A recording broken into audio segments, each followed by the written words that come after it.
Anthony, what do you show for the fixation of 3, by the way, was vanity, and then Naranjo added that it's really more vainglory. And I can definitely see that. And the trap is efficiency.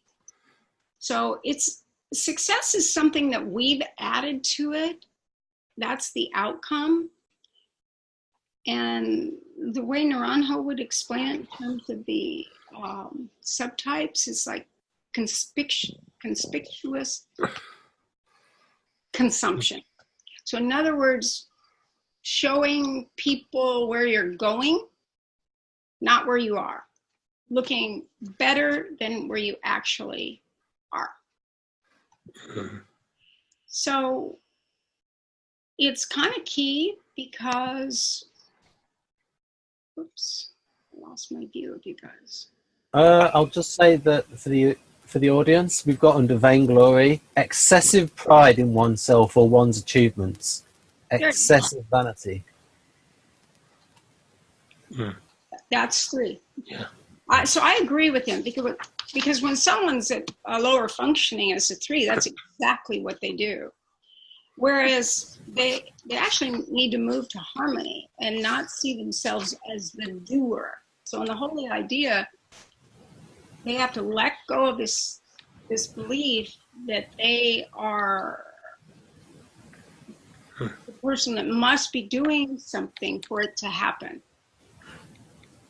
Katherine, how do they vary by culture? Say if a culture is less 3-ish, do the 3s tend to be healthier, or how does their type express? They just have the same problems. Like, I remember when I taught in Australia, there was a 3 in 2 of the courses that I taught. And we were talking at a break with a 9 and an 8. And this 3 said, gosh, I wish I lived in the US because I'm a 3 and I'd fit in. And the 9 and the 8 said, yep, we cut the tall poppies and did this little gesture of scissors.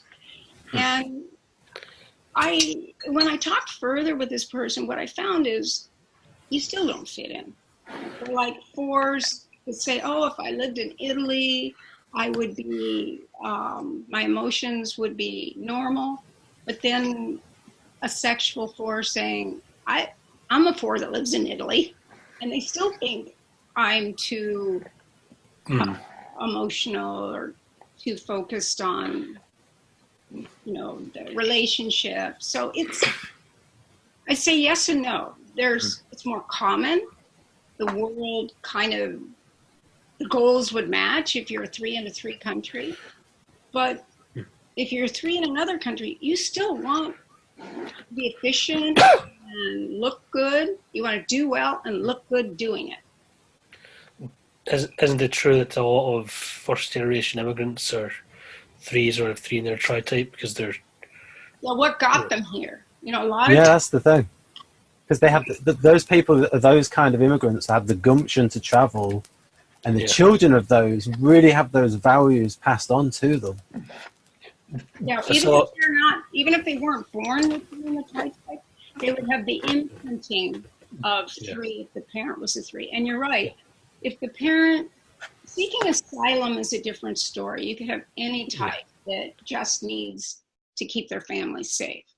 But if someone's coming on their own to have a better life based on hard work, then you're going to have 3s because they're willing to work hard, really hard. Because that was my experience in Leicester with the school kids that I went to fellow school kids who had first-generation Indian parents, and those were the kind of economic migrants, and they were really strict with their children. Yeah, and about having to do well at school. I read a study recently. It was they found that a lot of second and third generation immigrants had depression, but the first generation immigrants didn't. And when they looked into it, they found it was because of their personality, that they were very resistant to depression, that they were very much focused on achievement and didn't let didn't look at the downside or anything like that. So that's very consistent. Yeah, and second generation immigrants still have immigrant parents. So they don't fit in with their parents or those they're going to school with. Third generation, their parents were not immigrants, and it can be very confusing to them. Now, their grandparents were, so they still have that impact from their grandparents. But yeah, that I read that as well, Jonathan. Yeah. When we look at the threes, security is the word, and scarcity. Now, I have found that the threes either have very little, but the best of whatever they have. They may not have excess, but every single item will be top quality. I think I've shared about my three client that hated to spend money, but he really liked fine things. So he built his house as much as he could do alone. He did. And where he had to bring in a contractor, well, sometimes he just had to, but he did most of it himself. And in terms of something like wood, where I would think, okay, wood's wood or Duraflame, or it wouldn't matter. He would find the best wood, but he would chop it himself. And that's how he would keep his expenses down, but still have the best. Now, I like the word scarcity because the three is afraid they won't have enough. The other word used for self-pres 3 is accumulation, because you're trying to accumulate enough that you can have those symbols of success. Those,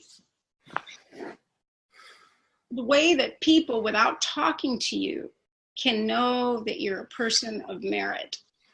You're a person of high standing. And it'll be in the way they dress or move in the world. And then, of course, the social 2 is the epitome of prestige. They need very much. I mean, the social 3. Excuse me. Thank you. Yeah. Social 3 is the epitome of prestige.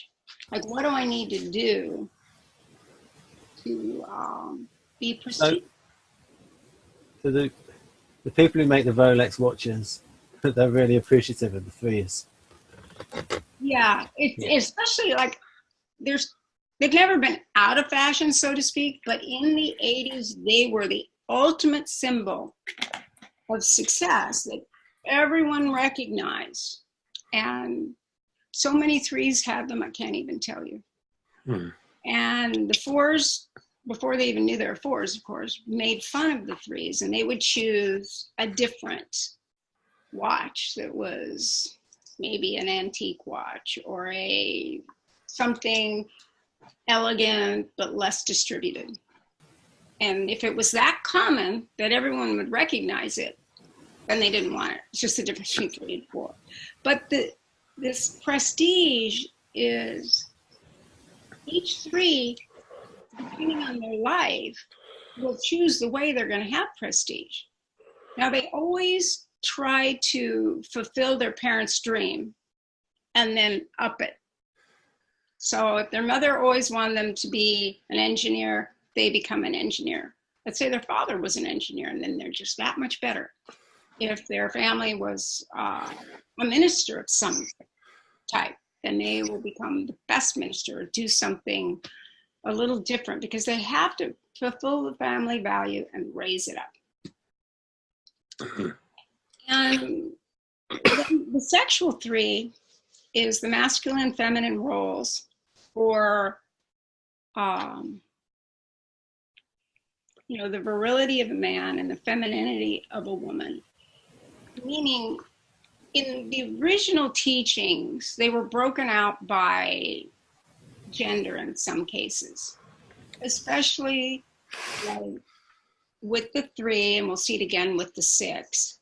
But I have found it goes both ways. You can have a sexual 3 that's a man or a woman that has they want to be strong, and especially women that have gone into the workforce and want to go to the top.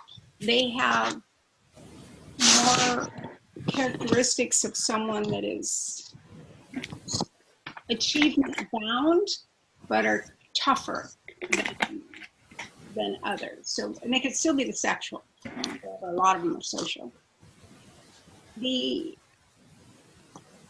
Initially though, I found it to be like the masculine or feminine ideal for their partner.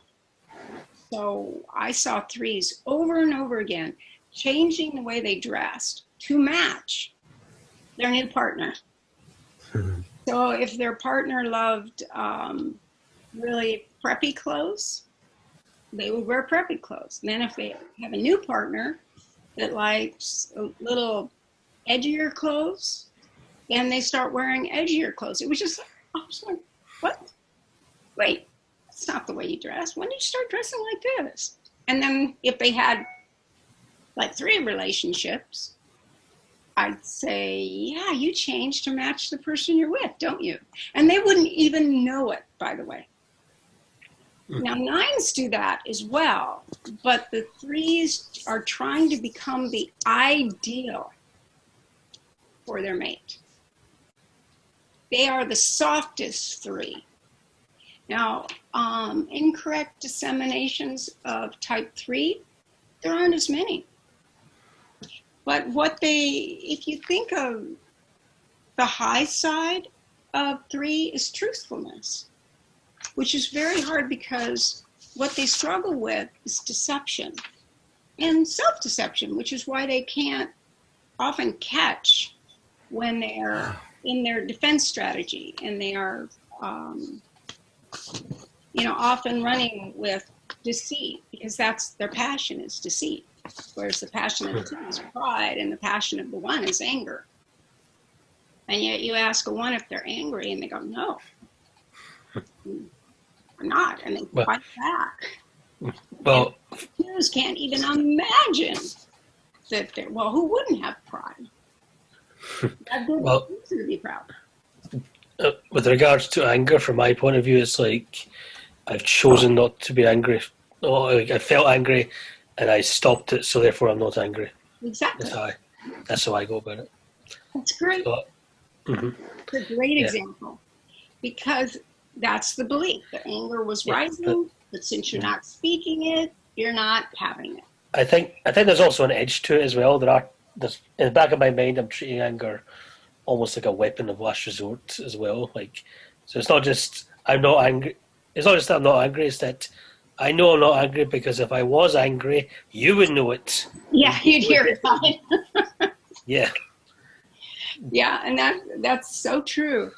But the other thing that the one doesn't realize is we see the facial expressions of judgment and tight mouth. Well, I do realize it because my mother was, and other people have pointed it out. I think 3 was really pretty accurately disseminated, with one exception, and that is the 7-3. A lot of 3s, sexual 3s, are thought of as 7s. The way Nurhanho teaches about the 3 is that the sexual 3 has this magical quality. But yeah, it was something about the fact that he couldn't show emotion. And somebody accused him about getting over his grandfather's death easily. And he said, no, I've not even started yet. He said, I've been playing the tough guy all my life. I didn't want to, but I had to. I don't know how to be anything else. So that was like the whole speech of it. I thought that would sounded a little bit That can weird. still be a 9. Mm. That could be an 8, counterphobic 6, or 3. Yeah. Depends on what their father was. If the father was an 8, then they would have that imprinting for sure. Like all my brothers have qualities that are 8-ish. But the only one that got his message, according to my father, was another 8. But of course, in the very beginning, we didn't know that. So let's look at the 4s. 4s,